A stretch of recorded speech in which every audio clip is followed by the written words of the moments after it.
Bismillahirrahmanirrahim. Assalamu alaikum. Dear students, I am Dr. Mahmuda Sultana Shumi, Associate Professor, Ad-Din Sokina Women's Medical College, Joshua. Today I am going to discuss about the histology of respiratory system. So, what is the main function of the respiratory system? The respiratory system provides for exchange of oxygen and carbon dioxide to and from the blood. Respiratory organs, that means lungs and the bronchial system of the bronchial tubes, are the respiratory organ. So, there are two parts of respiratory system. Anatomically, it will divide it into upper respiratory part and lower respiratory part, and functionally it is divided into the conducting portion and the respiratory portion. The conducting portion, which includes the nasal cavities, pharynx, larynx, trachea, bronchi, bronchioles and terminal bronchioles. And the respiratory portion includes the respiratory bronchiole, alveolar duct, alveolar sac and alveoli, in where the gases exchange occur. The conducting portion cleans and humidified inspired air and provides conduits for air movement to and from alveoli. To ensure an uninterrupted supply of air, a combination of cartilage, collagen and elastic fibers and smooth muscle provides the conducting portion with rigid structural support and the necessary flexibility and excitability. Major function of the conducting portion, that means entire conducting portion, is to condition inspired air by cleaning, moistening, humidifying and it before it enter the lungs. Now, the respiratory epithelium. Most of the nasal cavity and conducting portion of the system is lined with mucosa having the ciliated pseudostratified columnar epithelium, commonly known as the respiratory epithelium. And this respiratory epithelium has at least 5 cell types, all of which touch the thick basement membrane. First of all, the ciliated columnar cells. These are the most common cell and abundant in number, each with about 300 cilia on its apical surface. Second cell, goblet cell, are also abundant in some area of the respiratory epithelium, fills in their apical portion with granules of mucin glycoproteins. Then brush cells. Brush cells are a much more sparely scattered and less easily found cell. These are the columnar type of cell which has a small apical surface bringing a tuft of many short blunt microvilli.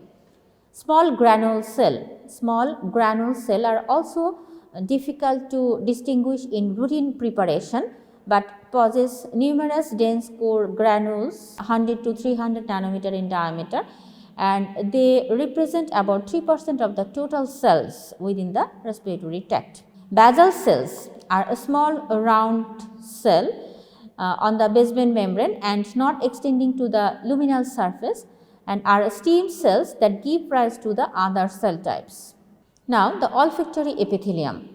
Olfactory epithelium is thick pseudostratified columnar epithelium, and it has 3 type of cell, and main cell, that means olfactory neurons, are bipolar neurons present throughout this epithelium.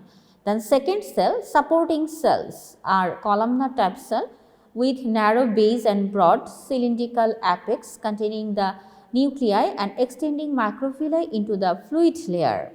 Then basal cell are small spherical or cone shaped cells near the basal lamina. Paranasal air sinus.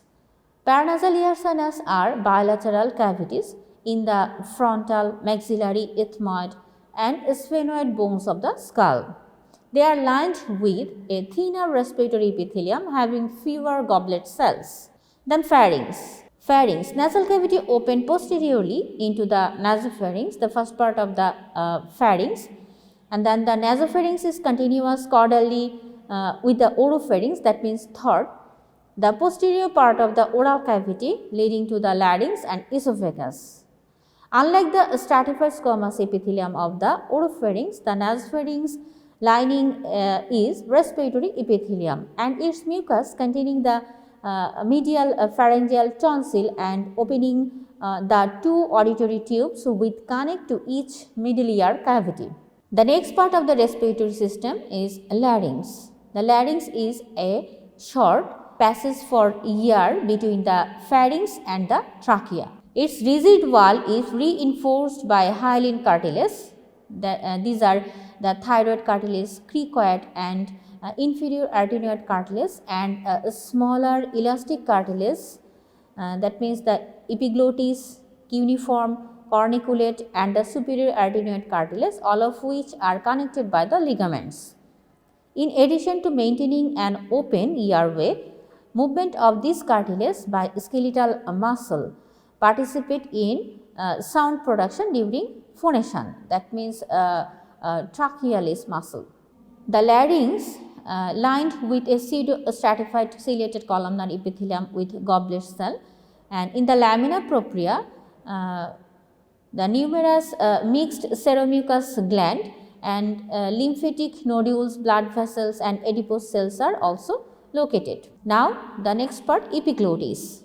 Epiglottis, that means central elastic cartilage forming the femur, mucous layer on both sides present, and laryngeal surface are covered by the pseudo-stratified ciliated columnar epithelium, and lingual surface is covered by the non-keratinized stratified squamous epithelium. Thank you for today.